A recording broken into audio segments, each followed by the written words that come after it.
Hello friends, Kerala Water Authority Assistant Engineer പോസ്റ്റിലേക്ക് നടത്തുന്ന എക്സാമിന്റെ പുതിയ റീഷെഡ്യൂൾ ചെയ്ത ഡേറ്റ് വന്നിരിക്കുന്നു.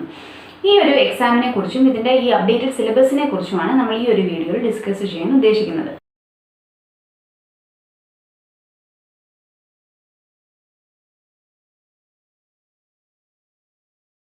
അപ്പോൾ ആദ്യം തന്നെ ഈ ഒരു എക്സാമിന്റെ കാറ്റഗറി നമ്പർ നമുക്ക് നോക്കാം. കാറ്റഗറി നമ്പർ 137/2022 64 വേക്കൻസിക്ക് വേണ്ടി നടത്തുന്ന ഒരു എക്സാമാണ് ഈ എക്സാം. ഈ 64 വേക്കൻസി എന്ന് PSC പറയുന്നെങ്കിലും ഇത് ഈ വരുന്ന വർഷങ്ങൾക്കുള്ളിൽ തന്നെ ഇത് വളരെയധികം ഇൻക്രീസ് ചെയ്യാനുള്ള സാധ്യതയുണ്ട്. ഈ ഒരു എക്സാമിൻ്റെ ഡേറ്റ് ഇപ്പോൾ റീഷെഡ്യൂൾ ചെയ്ത് വന്നിരിക്കുന്നത് 26/11/2022 ആണ്.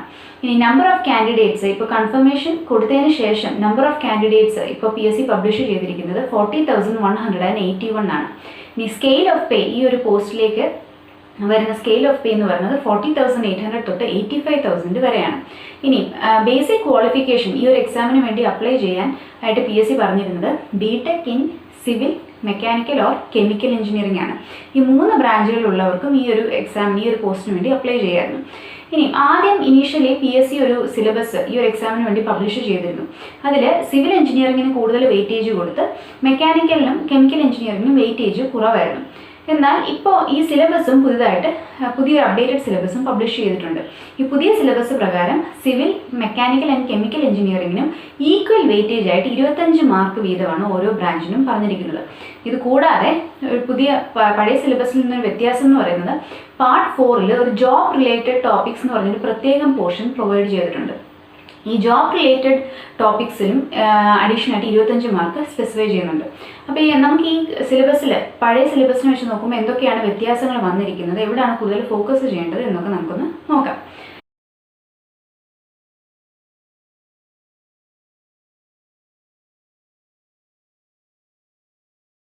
ആദ്യം തന്നെ പാർട്ട് 1 നമുക്ക് സിവിൽ എഞ്ചിനീയറിംഗ് സബ്ജക്ട്സ് അതിൻ്റെ വെയിറ്റേജും നോക്കാം.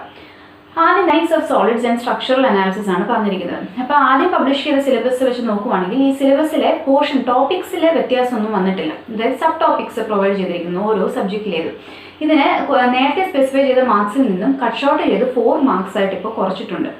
ഇതിൽ പഴയ നമ്മളുടെ ഇനീഷ്യലി ഉണ്ടായിരുന്ന ഈ സിലബസിൽ വരുന്ന എല്ലാ ടോപ്പിക്സും MOS അതായത് മെക്കാനിക്സ് ഓഫ് സോളിഡ്സിലായും സ്ട്രക്ചറൽ അനാലിസിസിലായും കോമൺ ആയിട്ട് ഈ ലെവലിൽ വരുന്ന എല്ലാ ടോപ്പിക്സും ഇതിലും ഇൻക്ലൂഡ് ചെയ്തിട്ടുണ്ട്. ഇനി fluid mechanics and water resource എഞ്ചിനീയറിംഗും നമ്മുടെ FM കൂടാതെ അതിനൊപ്പം ഹൈഡ്രോളജിയുടെ ടോപ്പിക്സ് കൂടി ഇൻക്ലൂഡ് ചെയ്തിട്ടുണ്ട്. ഇതും പഴയ സിലബസിൽ ഇതേപോലെ തന്നെയായിരുന്നു, അതിൽ ചേഞ്ച് ഒന്നുമില്ല. എന്നാൽ വെയിറ്റേജിലാണ് വ്യത്യാസം വന്നിരിക്കുന്നത്. 10 മാർക്കായിരുന്നു കഴിഞ്ഞ ആദ്യം പബ്ലിഷ് ചെയ്ത സിലബസിൽ ഇതിന് പ്രൊവൈഡ് ചെയ്തിരുന്നത്, അലോട്ട് ചെയ്തിരുന്നത്. എന്നാൽ ഇപ്പോൾ ഇതിന് 4 മാർക്കാണ് അലോട്ട് ചെയ്തിരിക്കുന്നത്. അടുത്ത surveying and levelling, quantity surveying, valuation ഇതിനെല്ലാം കൂടെ 4 മാർക്കാണ് ഇപ്പോൾ അപ്ഡേറ്റഡ് സിലബസിൽ പറഞ്ഞിരിക്കുന്നത്. Building materials, construction technology, construction മാനേജ്മെൻറ്റിന് 3 മാർക്ക്, ഡിസൈൻ ഓഫ് സ്ട്രക്ചേഴ്സ് ഇതിന് 4 മാർക്കാണ് PSC ഇപ്പോൾ പുതിയ അപ്ഡേറ്റഡ് സിലബസിൽ പറഞ്ഞിരിക്കുന്നത്. ജിയോ ടെക്നിക്കൽ എഞ്ചിനീയറിംഗിന് 4 mark, transportation engineering, urban planning അതിന് 2 മാർക്കായിട്ട് വെട്ടിക്കുറച്ചിട്ടുണ്ട്. ഇനി മെക്കാനിക്കൽ എഞ്ചിനീയറിംഗിൻ്റെ ടോപ്പിക്സും അതിൻ്റെ വെയിറ്റേജും നോക്കുവാണെങ്കിൽ പഴയ സിലബസ് വെച്ച് നോക്കുമ്പോൾ ചേഞ്ചസ് ഒന്നും വന്നിട്ടില്ല. അതേ വെയിറ്റേജ് തന്നെ ഇപ്പോഴും ക്യാരി ഓവർ ചെയ്തിട്ടുണ്ട്. എഞ്ചിനീയറിംഗ് മെക്കാനിക്സ് മൊഡ്യൂൾ 1 ആയിട്ട് പ്രൊവൈഡ് ചെയ്യുന്നതിന് അന്ന് 3 മാർക്കായിരുന്നു പഴയ സിലബസിൽ, ഇപ്പോഴും 3 മാർക്ക് തന്നെയാണ്. Materials and mechanics of solids 4 mark, mechanics and dynamics of machinery 6 mark, fluid mechanics and heat transfer 6 mark. അപ്പോൾ നമ്മളൊന്ന് ശ്രദ്ധിക്കുകയാണെങ്കിൽ സിവിലിനും മെക്കാനിക്കലിനും കോമൺ ആയിട്ട് വരുന്ന ഒരു സബ്ജക്റ്റാണ് ഈ ഫ്ലൂയിഡ് മെക്കാനിക്സ്. ഈ 2 ബ്രാഞ്ചസ് പഠിക്കുന്ന സ്റ്റുഡൻസിനായാലും ഇത് വളരെ മാർക്സ് സ്കോർ ചെയ്യാൻ ഒരു ടോപ്പിക്കാണിത്.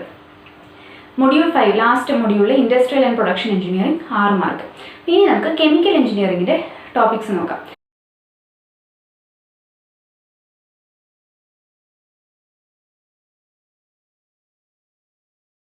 കെമിക്കൽ എഞ്ചിനീയറിംഗിൻ്റെ സബ്ജക്റ്റിലാണ് ടോപ്പിക്സ് നേരത്തെ പ്രൊവൈഡ് ചെയ്ത ടോപ്പിക്സിനെല്ലാം വെയിറ്റേജ് ഇപ്പോൾ കൂട്ടിയിരിക്കുന്നത്. പാർട്ടിക്കിൾ ടെക്നോളജിക്ക് 5 മാർക്ക് ആക്കിയിട്ടുണ്ട്.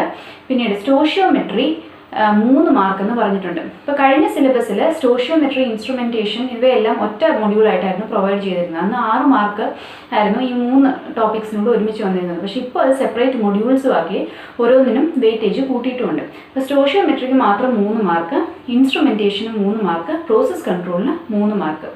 അപ്പോൾ നേരത്തെ ഈ 3 ടോപ്പിക്സിൻ്റെ ഒറ്റ മൊഡ്യൂളാക്കി 3 ഒരുമിച്ച് 6 മാർക്കായിരുന്നു പറഞ്ഞിരുന്നത്. അവസാനത്തെ അടുത്ത മൊഡ്യൂള് മാസ് ട്രാൻസ്ഫർ, അതിന് 6 മാർക്ക്, പോളിമർ ടെക്നോളജി 5 മാർക്കായിട്ട് കൂട്ടിയിട്ടുണ്ട്. അപ്പോൾ ഇനി അവസാനം വന്നിരിക്കുന്നതാണ് പുതിയതായിട്ട് PSC ഇൻട്രൊഡ്യൂസ് ചെയ്തിരിക്കുന്ന ഒരു പോർഷനാണ് ജോബ് റിലേറ്റഡ് ടോപ്പിക്സ് എന്ന് പറഞ്ഞിട്ട്. അപ്പോൾ നമുക്കിത് എന്താണെന്ന് നോക്കാം. ആദ്യം വാട്ടർ സപ്ലൈ എഞ്ചിനീയറിംഗ് 15 മാർക്ക്. ഈ വാട്ടർ സപ്ലൈ എഞ്ചിനീയറിംഗിലെ ടോപ്പിക്സ് നോക്കുവാണെങ്കിൽ water supply sources, water distribution system, operation and maintenance of pumping machinery, water meters, instrumentation, telemetry, SCADA, water meters, water audit, leakage control, waste water engineering 10 mark. അതിൽ chemical unit processes, waste water treatment, natural waste water treatment systems, waste water reclamation and reuse. അപ്പോൾ നമ്മൾ നോക്കുകയാണെങ്കിൽ ഇതൊന്ന് വായിക്കുമ്പോൾ തന്നെ നമുക്ക് മനസ്സിലാവും ഇത് കൂടുതലും സിവിൽ എഞ്ചിനീയറിംഗിലെ എൻവയൺമെൻറ്റൽ എഞ്ചിനീയറിംഗ് എന്ന സബ്ജക്റ്റിൽ വരുന്ന ടോപ്പിക്സ് ആണ്. ആകെ ഇടയ്ക്ക് വരുന്ന ചില ടോപ്പിക്സ് വാട്ടർ മീറ്റേഴ്സ്, പമ്പ്സ്, പിന്നെ വാട്ടർ ഓഡിറ്റ്, അങ്ങനെ കുറച്ച് ചെറിയ ടോപ്പിക്സ് മാത്രമേ ഉള്ളൂ ഈ എൻവയൺമെൻറ്റലിൽ പെടാത്തത്. ബാക്കിയെല്ലാം സിവിൽ എഞ്ചിനീയറിംഗിലെ എൻവയൺമെൻറ്റൽ എഞ്ചിനീയറിംഗ് എന്ന സബ്ജക്റ്റിൽ വരുന്ന ടോപ്പിക്സ് ആണ് മേജറായിട്ട് ഈ ജോബ് റിലേറ്റഡ് ടോപ്പിക്സ് എന്ന് പറഞ്ഞ് തന്നതിൽ ഉൾപ്പെടുത്തിയിരിക്കുന്നത്. അപ്പം ഇതായിരുന്നു നമ്മുടെ KWAEയിൽ പുതിയതായിട്ട് അപ്ഡേറ്റ് ചെയ്ത് വന്നിരിക്കുന്ന സിലബസ്. അപ്പം ഈ ഒരു സിലബസ് നമ്മൾ ശ്രദ്ധിക്കുകയാണെങ്കിൽ തന്നെ നമുക്ക് മനസ്സിലാവും സിവില് പഠിച്ചിരിക്കുന്ന സ്റ്റുഡൻസിന് കുറേയൊക്കെ സിവിലിൻ്റെ ടോപ്പിക്സ് കൂടാതെ, സിവിലിൻ്റെ ടോപ്പിക്സ് എന്ന് പറഞ്ഞ് പ്രത്യേകം തന്നിരിക്കുന്ന ടോപ്പിക്സ് കൂടാതെ ഈ ജോബ് റിലേറ്റഡ് ടോപ്പിക്സ് എന്ന് പറഞ്ഞ് അവസാനം തന്നിരിക്കുന്ന ഈ പാർട്ട് 4ലും നന്നായിട്ട് സ്കോർ ചെയ്യാൻ പറ്റുന്ന ഒരു സിലബസാണ്. അപ്പോൾ ഇതോടുകൂടെ നമ്മുടെ ഈ ഒരു വീഡിയോ നമ്മൾ വൈൻഡപ്പ് ചെയ്യുകയാണ്. എക്സാമിന് പ്രിപ്പയർ ചെയ്യുന്ന എല്ലാ സ്റ്റുഡൻസിനും all the best. Thank U.